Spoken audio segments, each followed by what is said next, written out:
头上取一撮头发，2周后头发就能摇身一变成为璀璨的钻石。2007年，美国生命宝石公司从康涅狄格州大学档案中得到了贝多芬的10缕头发。2周后，这些头发就被制成了3颗蓝色钻石，仅1颗就被估价100万美元。别惊讶，头发和钻石看似毫无关联，但本质上却有许多相通之处。1772年，财大气粗的法国化学家拉瓦锡买了1颗钻石，并把它放在了封闭的玻璃罐中高温加热，钻石燃烧后化为了一缕青烟。随后，拉瓦锡将罐中的气体导入了澄清的石灰石中，最终获得了白色的碳酸钙沉淀。他随即得出结论，钻石燃烧后的气体就是二氧化碳，而钻石则是碳组成的单质。原来地表下100多公里处的地幔中有着富含碳元素的矿层，这里温度高达1000到2000摄氏度左右，上方的地壳和地幔带来的压力有着5到6.3兆帕。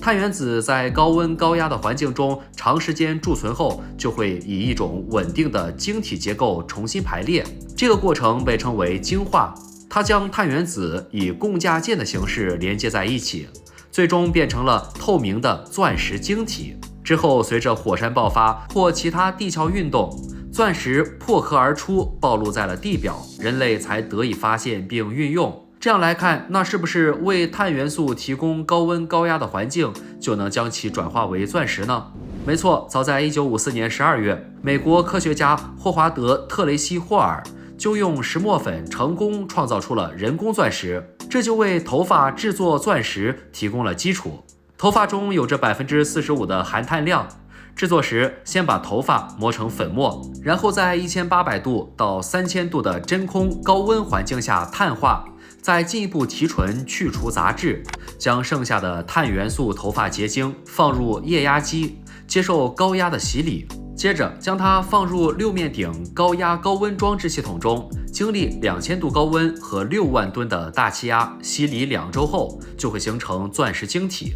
将钻石原石去除杂质后再打磨成型，就可以得到成品人造钻石了，并配有 IGI 国际证书，在物理和化学性质上和天然钻石几乎一模一样。现在想想自己那些枕头上、在地上、在梳子上，就是不在头上的头发，这哪里掉的是头发，是钻石啊！而要想摆脱头上掉钻石的困扰，其实也不算一件难事。2023年《中国临床实践指南》雄激素性脱发诊断与治疗中指出，米诺地尔对于常见的脂溢性脱发有着比较明显的改善作用。